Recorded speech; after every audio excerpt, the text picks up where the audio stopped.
1980, o autor Thomas Keneally estava voltando para a Austrália quando parou no caminho para o aeroporto para comprar uma mala em uma loja de malas que ficava em Beverly Hills, pertencente a Leopold Pfaffenberg, que era um dos 1.200 salvos por Oskar Schindler. Thomas Keneally entrou na loja de malas e saiu de lá com a história de Oskar Schindler.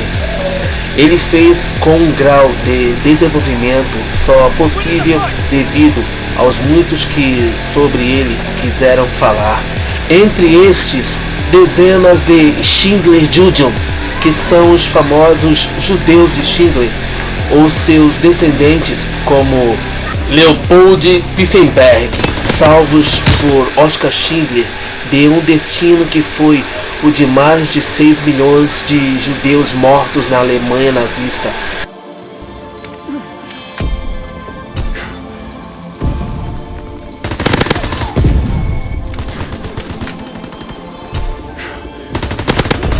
Leopold Poldeg Pfaffenberg nasceu no dia 20 de março de 1913 e faleceu no dia 9 de março de 2001. Ele também era conhecido como Leopold Page. Ele foi um judeu polonês sobrevivente do Holocausto que inspirou o escritor australiano chamado Thomas Keneally a escrever o livro Schindler Ark, que ganhou o prêmio Booker, que por sua vez foi a base para o filme de Steven Spielberg, A Lista de Schindler, lá no ano de 1993. Em 1939, Leopold Pfaffenberg se juntou ao exército polaco e tomou parte da defesa da Polônia contra a invasão alemã. Ele explicou mais tarde para o romancista australiano Thomas Keneally como estava ferido sobre o rio Sun, onde a sua vida foi salva pelo seu sargento-major, que o levou até um hospital de campo. Antes disso, Leopold Pfaffenberg tinha sido o professor de educação física. Após a derrota da Polônia e da sua divisão entre a Alemanha nazista e a União Soviética, Leopold Pfaffenberg achou necessário viajar para o leste ou oeste. Nas suas próprias palavras: nós, oficiais, tivemos que decidir entre ir para o leste ou oeste. Eu decidi não ir para o leste. Embora fosse judeu, se eu tivesse ido, teria sido alvejado com todos os outros filhos em Katy Forest. Após a guerra, Leopold Pfaffenberg se estabeleceu primeiro em Budapeste e em seguida em Munique, onde organizou uma escola para crianças refugiadas. Em 1948, ele emigrou para os Estados Unidos, onde, junto com a sua esposa, abriu um negócio de couro em Beverly Hills, nos Estados Unidos. Ele usou o nome de Leopold Page. Embora nos últimos anos ele tenha usado Pfaffenberg, Poldberg tentou várias vezes transformar em filme a história de Oskar Schindler e as suas ações para salvar os judeus do nazismo, organizando diversas entrevistas com o próprio Oskar Schindler para a televisão americana.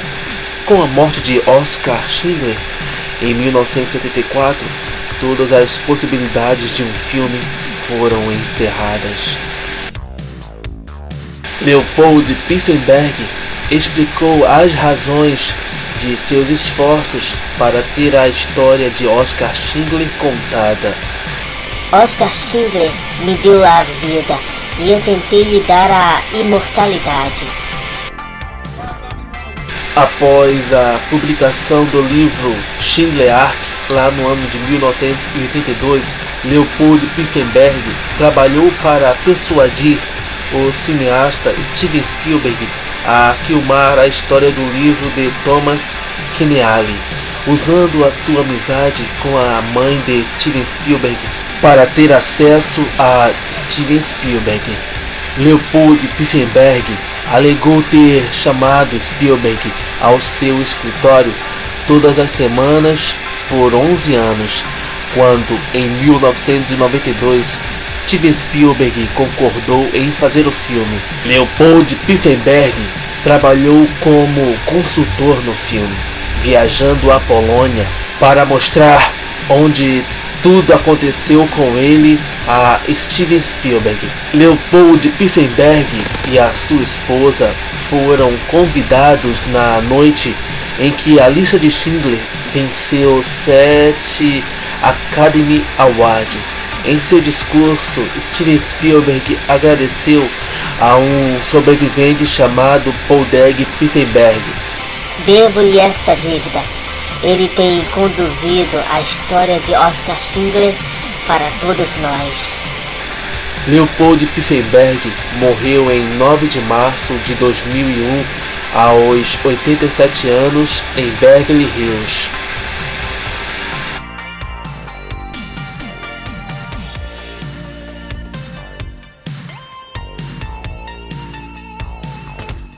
Oskar Schindler nasceu em Svitavy, no ano de 1908, na antiga província da Austro-Húngaro e atual República Tcheca. Em 1936, ele começou a trabalhar no escritório alemão de inteligência militar estrangeira e em fevereiro de 1939 se juntou ao Partido Nazista.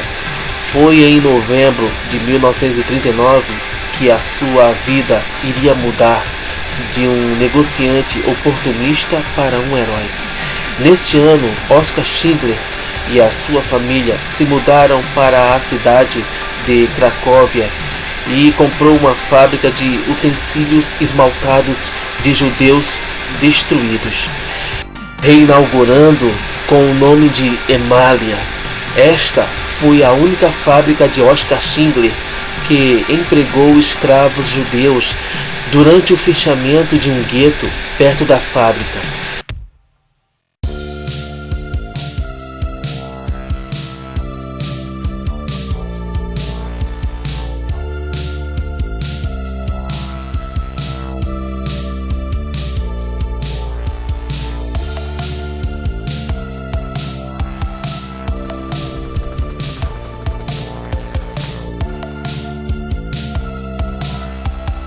Em 1943, Oskar Schindler permitiu aos trabalhadores judeus uma relativa segurança durante as noites na fábrica, sustentando a alegação que os seus trabalhadores eram essenciais para a iniciativa de guerra alemã.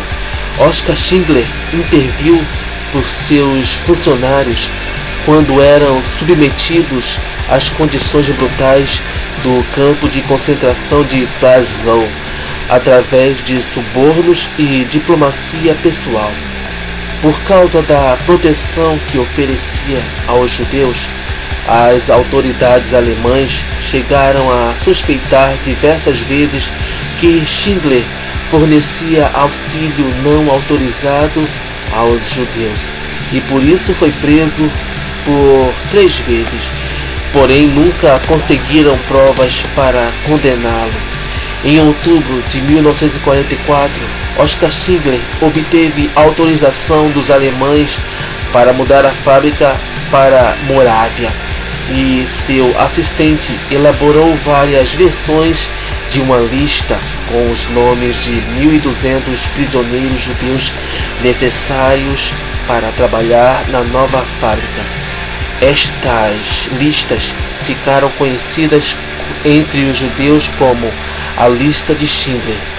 Após a mudança da fábrica, que produzia armamento, em quase 8 meses foram fabricados somente um vagão de munição, para que as autoridades não suspeitassem do seu empreendimento. Oskar Schindler apresentava relatórios alterados de produção quando era solicitado. Em 1949, Com o término da guerra, Oskar Schindler e a sua esposa emigraram para a Argentina. Somente em 1962, o Memorial Israelense do Holocausto, Yad Vashem, concedeu a Oskar Schindler o título de Justo entre as Nações, pelos seus esforços de resgate na época da guerra. Em outubro de 1974, Oskar Schindler veio a falecer na Alemanha, pobre e quase desconhecido.